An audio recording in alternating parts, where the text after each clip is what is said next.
أعوذ بالله من الشيطان الرجيم. بسم الله الرحمن الرحيم.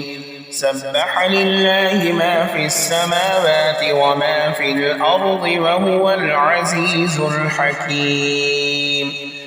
يا أيها الذين آمنوا لم تقولون ما لا تفعلون؟ كبر مقتا عند الله أن تقولوا ما لا تفعلون. إن الله يحب الذين يقاتلون في سبيله صفا كأنهم بنيان مرصوص. وإذ قال موسى لقومه يا قوم لم تؤذونني وقد تعلمون أني رسول الله إليكم فلما زاغوا أزاغ الله قلوبهم والله لا يهدي القوم الفاسقين. وإذ قال عيسى ابن مريم يا بني إسرائيل إني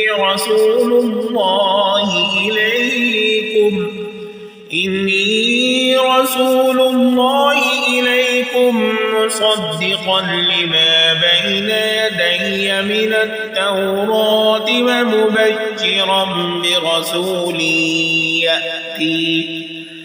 ومبشرا برسول يأتي من بعد اسمه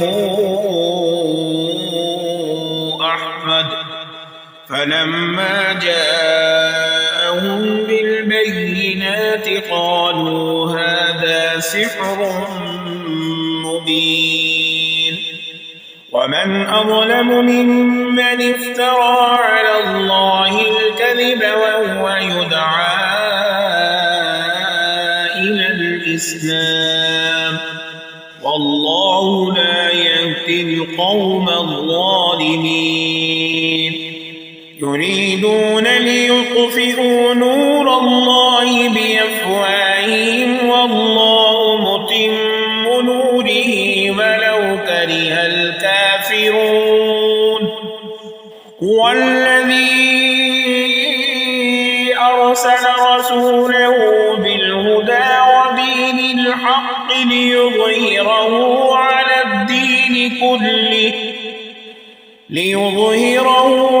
الدين كله ولو كره المشركون. يا أيها الذين آمنوا هل أدلكم على تجارة تنجيكم من عذاب أليم؟ تؤمنون بالله ورسوله وتجاهدون في سبيل الله بأموالكم وأنفسكم ذلكم خير لكم إن كنتم تعلمون. يغفر لكم ذنوبكم ويدخلكم جنات تجري من تحتها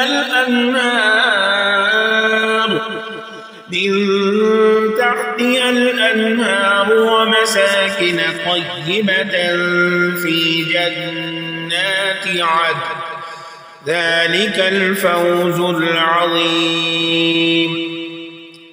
وأخرى تحبونها نصر من الله وفتح قريب وبشر المؤمنين. يا أيها الذين آمنوا كونوا أنصار الله كما قال عيسى ابن مريم للحواريين من أنصاري إلى الله؟ قال الحواريون نحن أنصار الله فآمنت طائفة من بني إسرائيل طائفة من بني إسرائيل وكفرت طائفة فأيدنا الذين آمنوا على عدوهم فأصبحوا ظاهرين صدق الله العظيم। कुरान पाक की तिलावत अच्छी लगी है तो लाइक कीजिए और दोस्तों के साथ शेयर कीजिए और चैनल को सब्सक्राइब कीजिए।